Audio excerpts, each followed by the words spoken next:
Hello and welcome to Planet Power Tarot. This is for the sign of Scorpio, and this is for the month of October. Now we are just going to get an overview of what the month looks like, and we're going to start by getting a theme from our oracle deck. Healing cocoon of light. Your angels come to you now and surround you in a healing cocoon made of light. Oh, what a beautiful sentiment. You have protective energy and you are in this beautiful light, this beautiful cocoon, Scorpio. So let's see what other messages and advice we can get from our prepared tarot. And I want to thank you all for stopping by and spending your time with me. I always appreciate it. Oh, this one wanted out, so we'll take it. There we go, Queen of Cups. There's some water energy, your energy coming out. There we go, more cups. Nine of Cups, and the Seven of Pentacles, or coins, however we look at it. Let's see. Okay. And then we have the Tower, your energy. We have Seven of Wands. Okay, I like it. And the Eight of Wands. Interesting.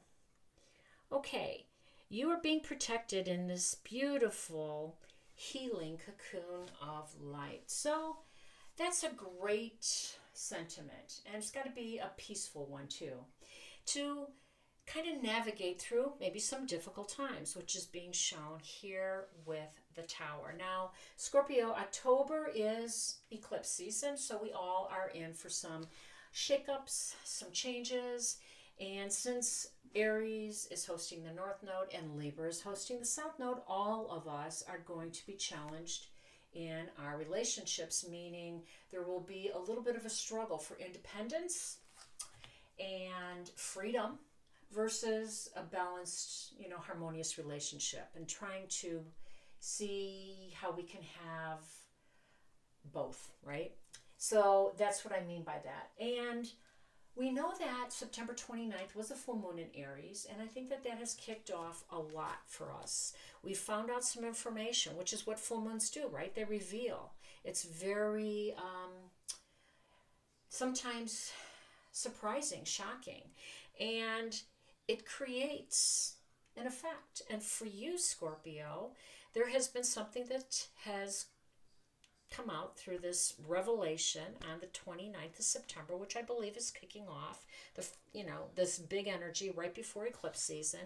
And it is an energy that's going to help you move past an obstacle, move past something that is outworn or outlived its time in your life, whether that's a place, a person, a thing.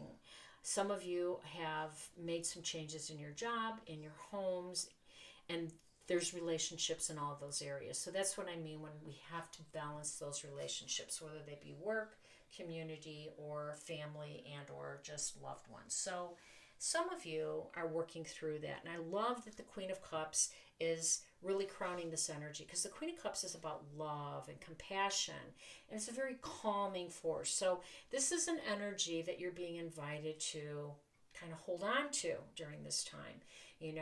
Yes, she's always in flow. She's always seated at the edge of the sea, and she understands the timing of nature, the timing of things. And I think that's going to be a big theme for you, because the Seven of Pentacles showed up too. And this is a card that indicates there's something going on around the timing of things, waiting for things to come to fruition. He's waiting for his crops to mature so he can harvest them, and waiting for his financial portfolio to reach a certain level so he can start getting some financial, money from these accounts or whatever that is for you. But there is this sense of timing that's going on. So as this is kind of coming undone, we're going to untether from it. We're going to say goodbye from it. We're going to walk over it, walk past it, and we're going to continue to move in the direction of our soul's journey, of our dreams, and we're going to get some assistance along the way. Now, I love the Seven of Wands right next to the Tower, because the Seven of Wands, I typically say that is, somebody putting up boundaries, someone maybe reinforcing boundaries, and that's not a bad idea, Scorpio. You are a very compassionate, very sensitive Queen of Cups, Nine of Cups. This is your energy, as water signs tend to be. And sometimes what happens is we are being taken advantage of. Some of us, are, some of us had our generous heart kind of broken. Someone took advantage of our kind nature, our generosity, and it really kind of shook our world a little bit, right? It created some friction. It created some cracks in our foundation, and it created some separations, and I think that's what's happened here. Some of you, being so generous and kind, were taken advantage of, and now the Seven of Wands comes in and says, you know what, you have to reinforce your boundaries. We have to reinforce boundaries for takers, because takers, don't have boundaries that are going to continue to take. And givers, by the way, continue to give until they're sitting looking at this field and wondering when their crop will ripen or when their finances will grow. Well, if people are taking advantage of your kindness and your generosity, that, might have been depleted instead of, maybe that could have grown instead of diminished. So strengthen your boundaries. You can still be the kind, compassionate, giving, but you have to have limits. Setting limits is a good thing, because again, takers don't have limits, and they will continue to put you in a position like this until you have a Tower moment, when something happens that really rocks your world, And I think for some of you, you're going to realize that you thought you had more in your portfolio, your assets, than what you do. So I love that the Nine of Cups is in the middle, though, because the Nine of Cups talks about a good time. It talks about happiness. It talks about joy, and it talks about a wish being fulfilled. So that tells me that this is temporary. That tells me that this energy right here, this Eight of Wands, this is new energy coming toward you, fast and furious. This can be a new love or a new home or a new job. I mean, this is Mercury coming in fast, and this is the healing cocoon of light.